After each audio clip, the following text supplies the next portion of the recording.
We start with a prelude that explains that reaching the top of the tower grants you anything you desire. The anime then starts with Bam chasing Rachel. He manages to catch her, but she enters the tower before him. In the tower, he's approached by Hadan, who calls himself the caretaker of the tower. He tells Bam that he can see Rachel if he climbs the tower, but he must first take a test where he has to break the ball guarded by the white steel eel. But as Bam approaches the cave, he is stopped by Yuri, one of the princesses of Jihad. Her navigator, Evan, gives him a locket, which lets him understand what they're saying. This is when Yuri confronts Bam, revealing that he's an irregular.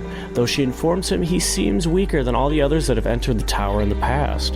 Hadan steps in, telling Yuri that he won't tell the king about her involvement here, but only on the condition that she lets Bam take the test using her Black March, one of the needles of the 13-month series. She agrees and gives Bam the Black March. Bam approaches the cage and gets swallowed by the white steel eel.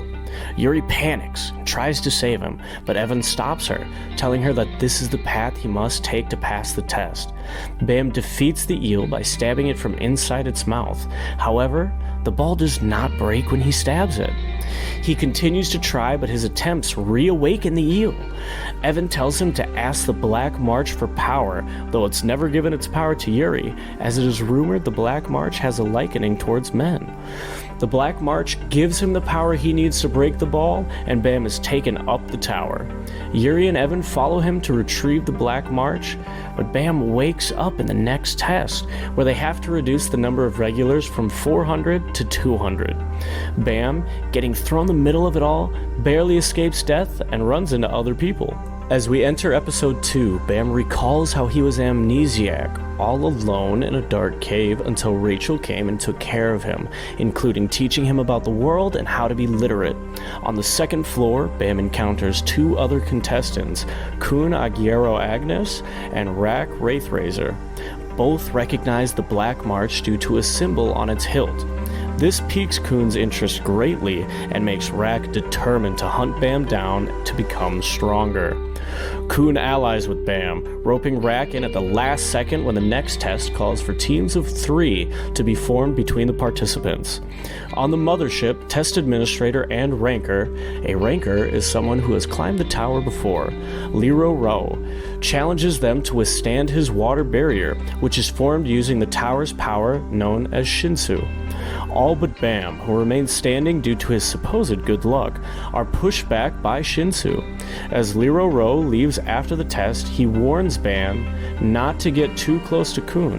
The victors are taken to another room for the third test, and as the group filters in, a mysterious blonde figure recognizes Kun. In the new venue, Kun explains to a wonderstruck Bam that the sky here is an imitation created by Shinsu, modeled after the legend, which he doubts exists. They meet the director of the test, Han Sung-yu, who challenges them to find the right door out of the 12 identical ones within 10 minutes, given only one chance lest they be forcefully terminated. Although Kun tries to think, he is inadvertently haunted by his past of being betrayed by his half-sister Maria after she was chosen to become one of the elite girls, a princess of Jihad, through his help, thereby exiling the Aguero family as well. His mother also warned him since then to never trust anyone and closed his heart off. As Kun panics, Rack pushes open a random door and Hong Sung reveals the hidden condition to pass was to open any door within 5 minutes. Liro Ro then administers a bonus test where participation is voluntary, but all who pass it would be automatically granted permission to climb the tower. The test involves 5 rounds, where a maximum of 5 teams attempt to steal a crown and remain on the throne for as long as possible, with 2 other members of the team acting as a defense. As the second round begins, Bam feels Black March react strangely as a girl resembling Rachel arrives. As the second round begins, Kun and a man from another team, Leroux, deduce that the one sitting on the throne is always at a disadvantage, as more and more teams fight for the crown. However, Kun declines to participate participate just yet, as Anak Jihad, a lizard-like girl, currently holds the crown, possessing immense power through her weapon, Green April, which is part of a series of ignition weapon swords known as the 13-month series, which includes Black March. This series of swords is so powerful that it is only bestowed upon the princesses of Jihad. This includes Yuri and Anak, who asks Bam to hand it over. Anak then makes a bet with Bam. If his team can win the game, she will give him her sword, but if not, he will give his to her, and if he refuses to participate, she will kill him and steal the sword after the game. As Leroux's team fled back into their waiting room and Anak's trespassed, they are disqualified from the game.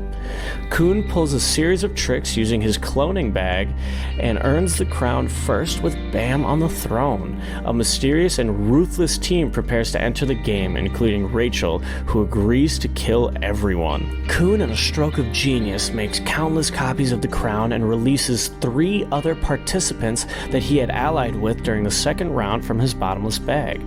The next round proceeds with a mysterious team entering the game. Proving to be extremely powerful, Bam recognizes Rachel and jumps to protect her when she's attacked by a female masked player, the two getting struck on the head in the process and falling to the floor.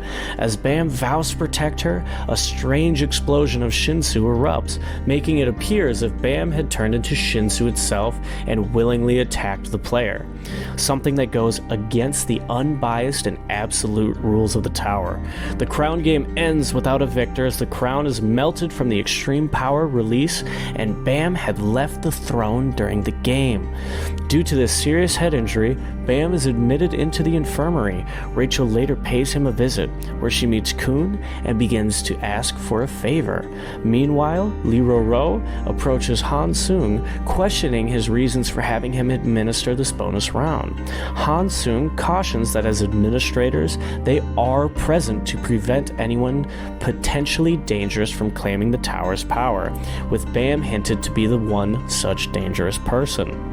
It's now episode 6, and 5 days have passed since the crown game. Rachel requests that Kun lie to Bam that she was never here to prevent both of them from becoming each other's burdens, although Kun quickly sees that she doesn't care about Bam and works to distance the both of them, fulfilling Rachel's request in the process.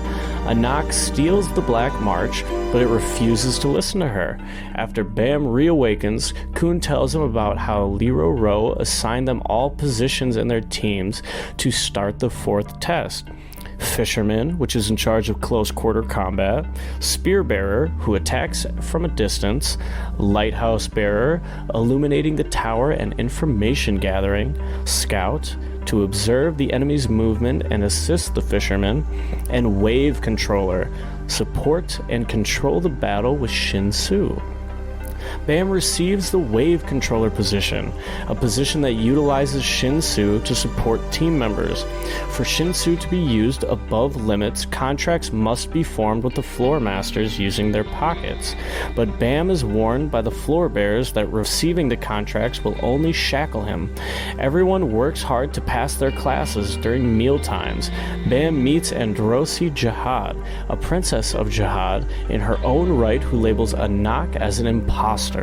Kun later finds out that even though Anak was supposedly made a princess of Jihad after climbing the tower, she is currently passing the tower's test, and records claim her to be deceased. As an enraged Anak and Androsi battle in their class, the current Anak is revealed to be the real princess's daughter, whose parents were killed by the other princesses, prompting her to enter the tower for revenge. We then learn that Jihad is the first man to have ever climbed the tower, become the king of all who lives in it today, and Dorsey likens the princess of Jihad to luxurious shoes in a display cabinet.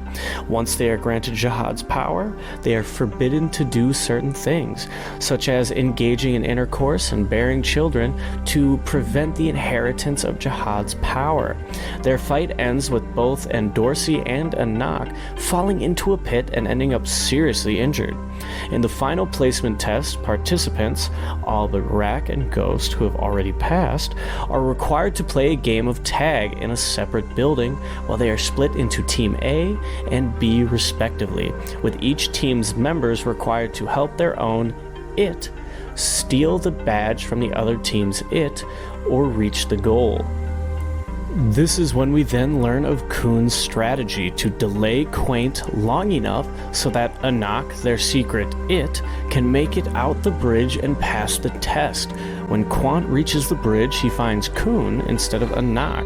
Khun lies that Anak jumped off the bridge, but in reality, she is safely floating on the lighthouse under the bridge, which Quant figures out.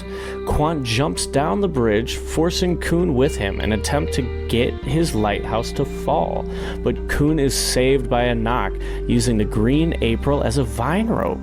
Down the bridge, Quant surprisingly finds Khun and Leroux, who offers him a ride up the bridge to steal Anak's badge. It is later revealed Khun betrayed his team so that his friends, especially Bam, on Team B could pass the test. With Team A losing the game, Team B enters next. Unlike Team A, who established their roles clearly and quickly, Team B fights amongst themselves over who will be it, and Dorsey herself declares she will be it. Serena's backstory is then revealed. She was once a burglar, and one night she watched her friends were killed by a rancor, which led her to become a regular. In the present time, Quant catches up with Dorsey and her team, as she shockingly seems to turn against her team as well. It is in this moment that Dorsey reveals that she intends to kill the other two fishermen on Team B to assure she passes the test.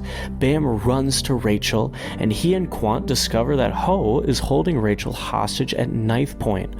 Ho tells Bam that he will lose motivation to climb the tower if he kills Rachel, as he is uncovered by an anonymous letter giving him leverage in passing the test. Rachel tries to break free from Ho's hold, and he accidentally stabs her in the back. To Quant's amazement, Bam uses Shinsu technique that took him hundreds of years to master to paralyze, recovering Rachel, who is now bleeding badly. Ho, realizing it was set up and grieving in how he is once again powerless, remembering how his reason for entering the inner tower was that his entire race was murdered as he watched helplessly, takes the knife and stabs himself through the chest, effectively killing himself. Serena and Dorsey arrive at the scene, and Dorsey uses a weapon taken by one of the fishermen she presumably killed to attack Quant.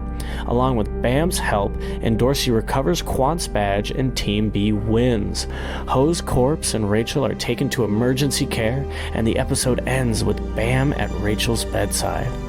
We then begin our final stretch at episode 10. In this episode, Bam reveals to Khun and Rack that Rachel may never walk again after her injury. Bam invites his peers to a small funeral set up for Ho, and they have a remembrance party for him later that night.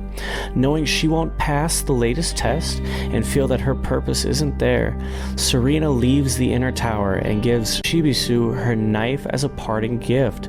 Test director Han Sung-yu runs into wave controller teacher Yuga holding a secret call, who reveals that his true identity is Lo Po Bai Ren, a member of the Royal Enforcement Division. He is on a mission to retrieve the Green April and possibly destroy the false princess. The second Anag Jihad, Yu unexpectedly allows Ren to pursue his mission. The next morning, the participants learn of their overall test results and whether they passed or not. Han Sung-yu announces that since she was injured in the last test, Rachel has failed. In an attempt to save her status, Khun asks for permission to take the administrator's test. Yu reminds him that only irregulars have the power to consult with the administrator, in which Bam notifies him that he is one. This revelation surprises many of the participants. Bam is then taken to the administrator to speak with him. After consulting with the administrator, Bam succeeds in getting permission to take the administrator's test. If they pass, then Rachel will move on. For the test, Bam and Rachel are placed into an underwater Shinsu ball, along with fish, and must be captured by net dolphins and eaten by their queen to pass. The remaining participants must stop the net dolphins' enemies, the goblins, who control marsh worms and striped ground pigs, from interfering with the net dolphins. They must also watch out for the bull, a mysterious and dangerous creature that eats almost anything that moves.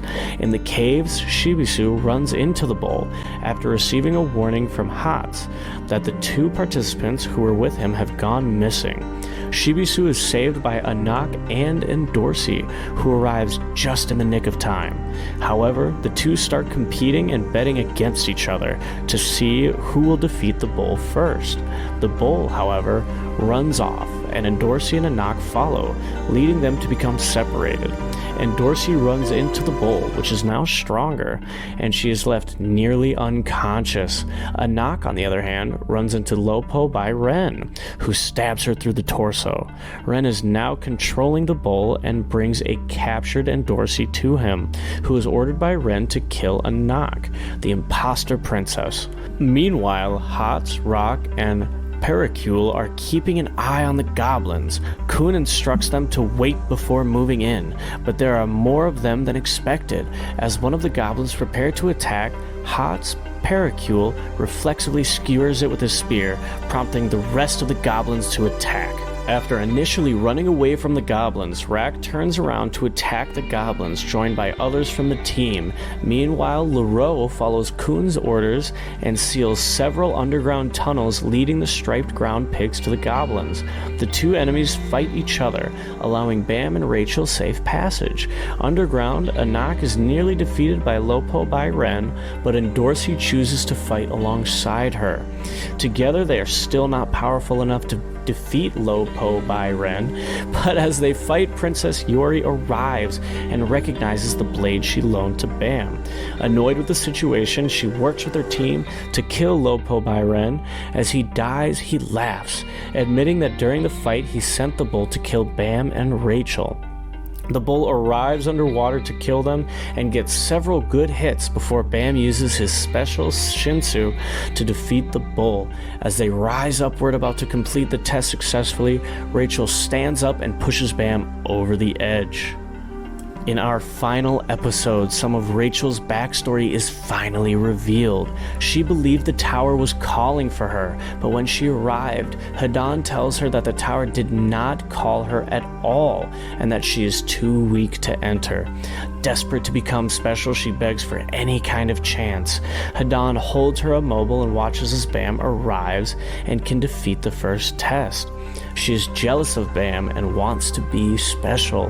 Hadan gives her a special test, telling her that she will be allowed to climb if she defeats Bam with her own two hands.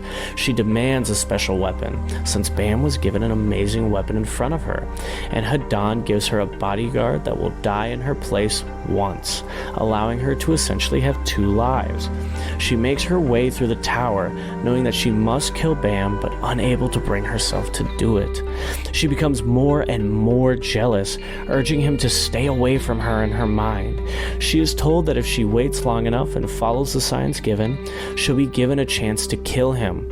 So she allows herself to be taken by Ho and uses the bodyguard to die and return. She waits until Bam is injured and pushes him into the Shinsu Lake to kill him. When the others find her alone, they ask where Bam is, and she says that the bull came, then passes out. Everyone assumes Bam is defeated and decides that as a favor to him, they will help Rachel reach the top. Rachel, resting in her room after the trial, laughs wildly, then covers her face, conflicted over what she's done, but still determined to reach the top. After everyone leaves for the next level, Bam wakes up in a deep cavern, badly hurt. He remembers Rachel pushing him, and he decides he needs to climb the tower to find his answers. Thanks so much for watching, and if you enjoyed it, be sure to let us know by leaving a like. As always, subscribe for more stories and check out all the other stories right here. And if you like hearing more from me, please drop it in the comments below. I'm Ricky B. and this is Anime Recap.